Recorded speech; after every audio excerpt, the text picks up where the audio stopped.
Okay, so I've got some good news and I've got some bad news.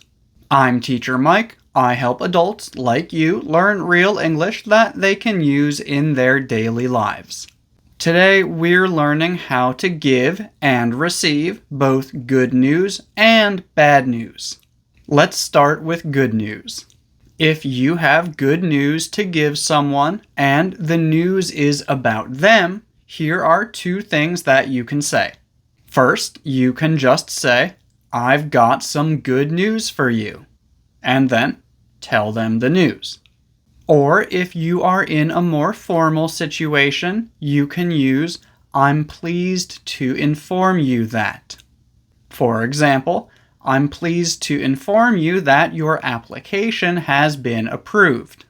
And sometimes we have good news about our own lives. Something special that we want to tell people about.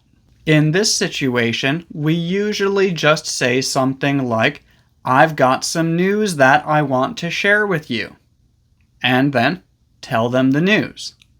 Now, how to reply when someone gives you good news.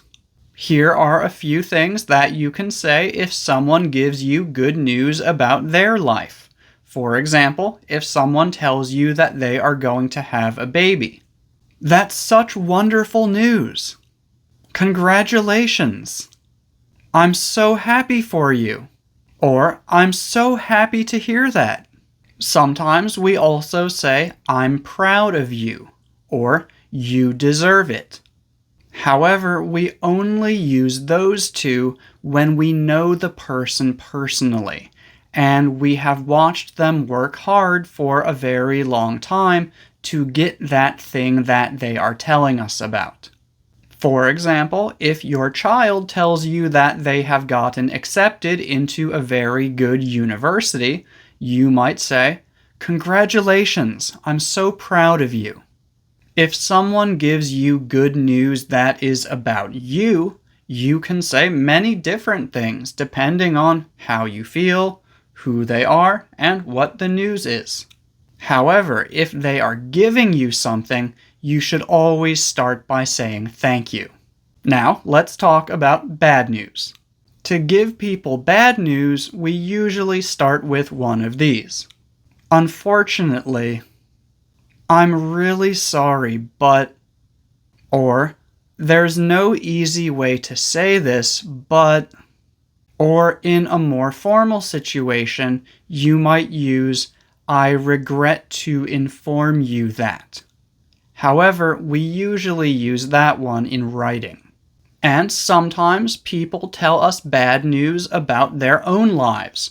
For example, they tell you that they have lost their job or that someone they care about has died. In that situation, we usually start by saying, "I'm so sorry," or "I'm so sorry to hear that." Depending on the situation, you might also want to say something like, "Please let me know if there's any way that I can help," or "Please let me know if there's anything that I can do for your family." And if you are talking to a close friend, someone who you know very well, you might also use "That sucks." When we use "that sucks" in this type of situation, it's basically a very informal way of expressing empathy, telling that person that you understand how bad the situation is. Or you could say, "That's messed up," which is also very informal. "That's messed up" basically means, "That is not fair. That is not right. I don't like that this has happened." However, again, those are both very informal, and I probably wouldn't use them if someone has died. If someone has died, I would probably say, "I'm so sorry," or "I'm so sorry for your loss." And finally, we sometimes have to give someone both good news and bad news at the same time. In that situation, we often say, "Which do you want first? The good news or the bad news?" Earlier in this video, I also mentioned that we only use "I'm proud of you" in specific situations.